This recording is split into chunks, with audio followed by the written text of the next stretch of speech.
Well, hi folks, it's the 1st of March now, so it's time to get my garlic planted. The soil's really not been workable for the last 2 or 3 months, and it's not really workable now, but I need to get them in. So what I'm going to do first, I'm just going to add about 4 ounces of blood fish and bone, a square yard, so I've got a pound of blood fish and bone. I'm just going to dust that on.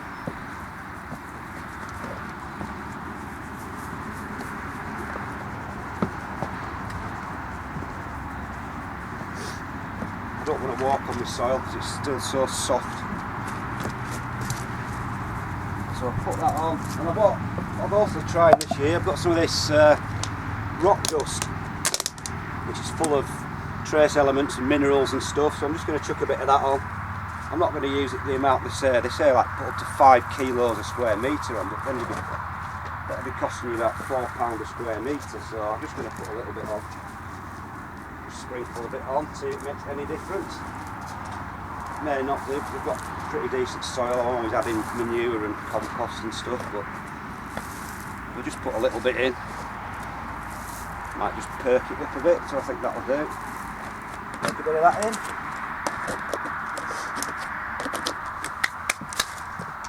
Just give it a quick tilling, just go through it a bit with my 3-prong cultivator just to get it down an inch or two. And then we'll get on and start planting a few bits of garlic.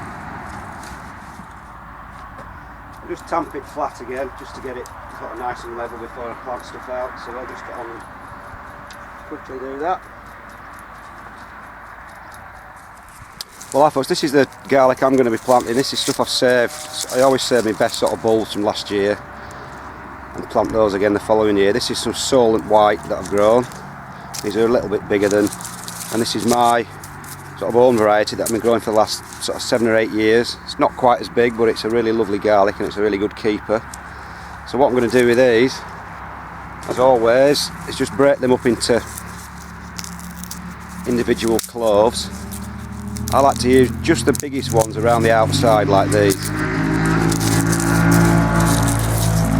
They're the sort of size I like, because once you get into the middle and they get smaller, so I think it's a bit of an old wives' tale, but you do tend to get bigger bulbs off bigger cloves. Like for instance that one, a little tiny one, I won't plant that, I'll just eat that. So I'll just stick to growing all the biggest cloves, and they're generally the ones around the outside of the bulb. So I'll just get on and show you how easy it is to plant them and what I do. Well, hi folks, again it's just started absolutely chucking it down now. I'll just show you how easy it is. I've separated my bulbs into the biggest cloves now, making sure there aren't any double ones because they'll grow into 2 bulbs. Just set a little straight edge up, which is actually a tape, and I'm just going to plant them at 6-inch intervals, 6 inches apart in the row and a foot between the rows. So what you need to do is, you've got 2 ends on your clove, you've got your little pointed end at the top, that's where the stuff's going to grow out, and the bottom end, the blunt end, that's where the roots are going to come out. So all I do is, I'll start a bit up here so you can see me, is simply push the blunt end where the roots are going to come out into the sole of my fingers so that the top is an inch below the surface. So I push it in so it's level, and then another inch down so it's buried an inch below, basically up to your first knuckle. And just as simple as that, just keep going along the row, pushing them in 6 inches apart. Don't need to put a dibber hole in, don't need to use a trowel, anything like that. No skill to it whatsoever. It couldn't be easier. You can just chuck them in basically, making sure they're the right way up.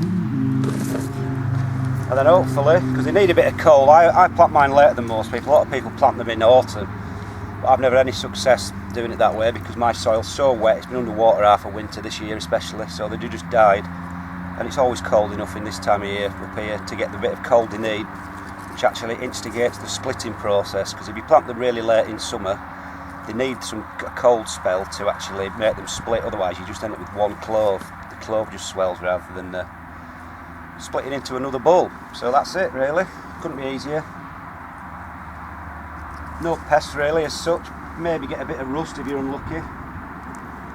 That doesn't affect the eating qualities, it might just make the yield smaller. And it's just a matter of sticking them in an inch apart, sorry, 6 inches apart, an inch deep, in the row, and that's about it, folks. As it starts to throw it down even more, I'm going to get on with this and try and finish it off before I get hypothermia. So that's about it, folks. Planting garlic, that's the way I do it. See you later.